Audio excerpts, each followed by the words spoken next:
অন্তর্বর্তীকালীন সরকারের প্রধান উপদেষ্টা অধ্যাপক ডক্টর মোহাম্মদ ইউনূসের নেতৃত্বে জাতীয় অর্থনৈতিক পরিষদ গঠন করা হয়েছে।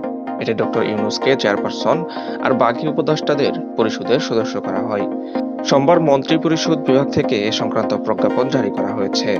এতে বলা হয়েছে, পরিষদকে সহায়তাকারী কর্মকর্তা হিসেবে থাকছেন মন্ত্রিপরিষদ সচিব, মুখ্য সচিব, বাংলাদেশ ব্যাংকের গভর্নর, পরিকল্পনা বিভাগের সচিব, পরিকল্পনা কমিশনের সদস্যরা এবং সংশ্লিষ্ট মন্ত্রণালয়ের বিভাগের সচিবরা।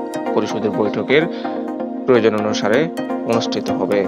পরিকল্পনা বিভাগ পরিষদকে সচিবিক সহায়তা দিবেন। পরিষদের কার্যপরিধিতে বলা হয়েছে, সামগ্রিক অর্থনৈতিক উন্নয়ন কর্মকাণ্ড সম্পর্কিত নীতি ও কৌশল গ্রহণের দিক নির্দেশনা দেওয়া, দীর্ঘমেয়াদী ও মধ্যমেয়াদী পরিকল্পনা, বার্ষিক উন্নয়ন কর্মসূচি, সংশোধিত বার্ষিক উন্নয়ন কর্মসূচি ও কর্মপন্থা চূড়ান্তকরণ এবং অনুমোদন প্রদান, বাস্তবায়নের অগ্রগতি পর্যালোচনা, আর্থ-সামাজিক উন্নয়নে প্রয়োজনীয় সিদ্ধান্ত গ্রহণ ও দিক নির্দেশনা প্রদান এবং জাতীয় অর্থনৈতিক পরিষদের দায়িত্ব পালনে সহায়ক বিবেচিত যে কমিটি গঠন করে।